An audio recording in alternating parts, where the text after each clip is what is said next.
Best fighter World. in the world, yeah. I think it's Terence Crawford. Yo, Crawford ain't getting knocked out. He ain't getting knocked out. Look, where the evidence supporting that? Where is the evidence supporting that? Just because y'all think he lighting the ass, y'all think that's just it? Give me a number. He has an 85+ chance to beat Canelo. Why? He's not going in there to prove something, which will fall into Canelo's hands. Oleksandr Usyk stated that Canelo Alvarez is making a huge mistake by taking on Terence Crawford, whom he regards as the #1 boxer in the world and the best pound-for-pound fighter of this era. Usyk's remarks reflect the immense respect he has for Crawford's skills, emphasizing that he sees Crawford on an entirely different level compared to other fighters. That was Crawford, #1, yeah? Yeah. Fair enough, great fighter, top fighter. So that's a good, Yes. that's a good #1, but it's debatable, it's subjective, but that's a good pick. So, round number 4. Why did Daniel Dubois push you yesterday? Do you know why? Did he give you a push? I don't know. Maybe Daniel afraid me. I don't. Terence Crawford steps into this fight with unshakable confidence, treating victory not as a possibility but as an expectation. He believes his superior skill set and thorough preparation leave no room for excuses, reflecting both his self-belief and the experience gained from dominating opponents across multiple weight classes.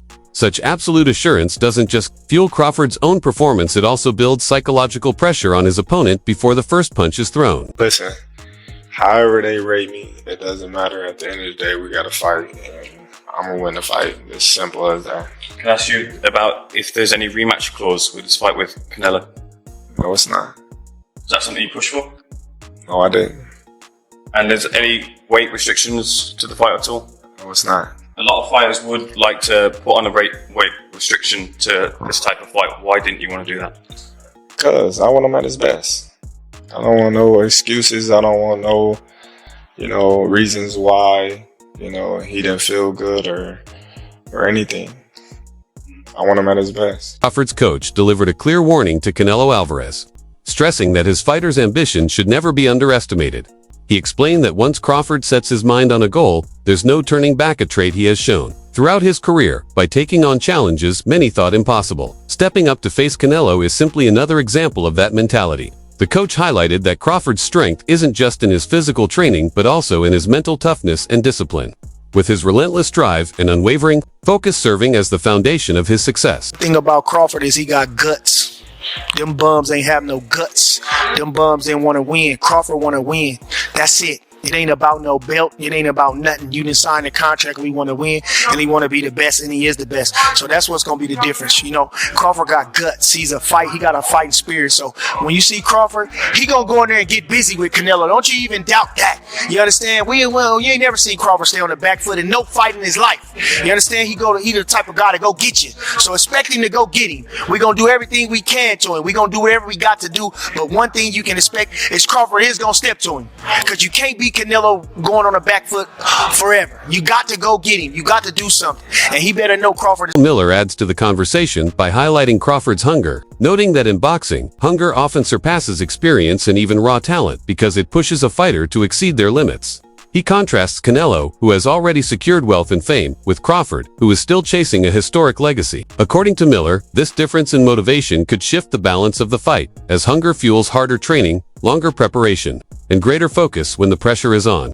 Who do you think's going to win that? I'm pulling for Crawford in this one. I think people underestimated his strength right now and his size. And I think he's a little more hungry than Canelo. So let's see though. But I like both guys, but I'm a little closer to Crawford, so I want to see Crawford can take it. And lastly, quick mention on IBA Pro. Interesting concept that people records on the line.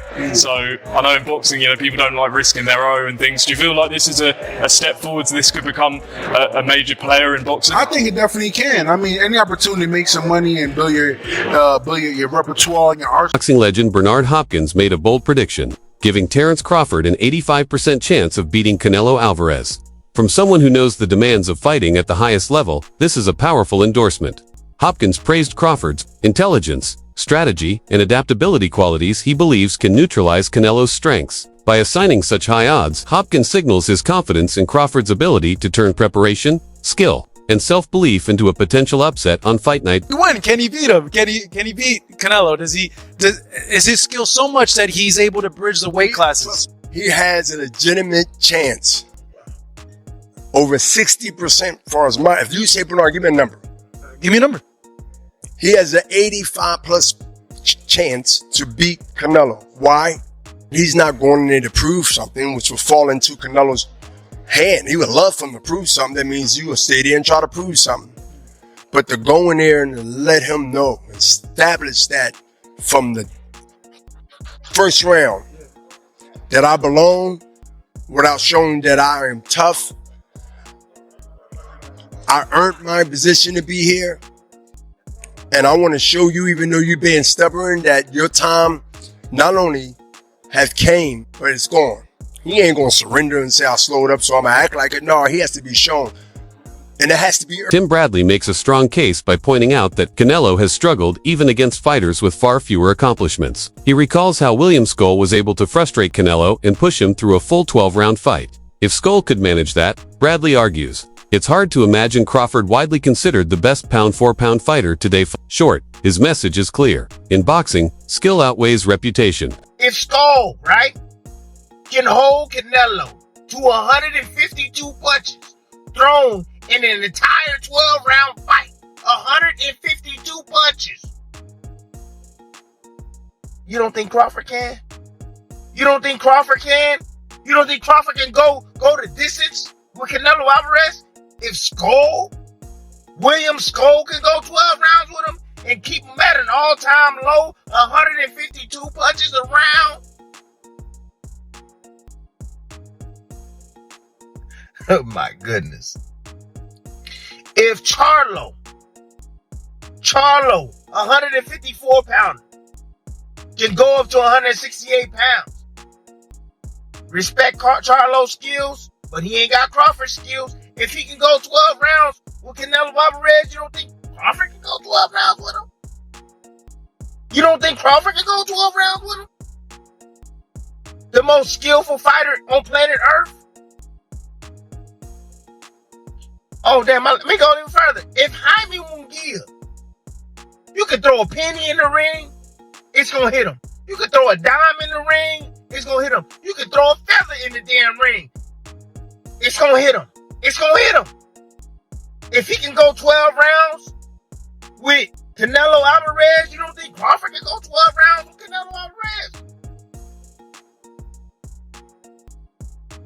Damn, I got another one. I got another one. If Berlanga,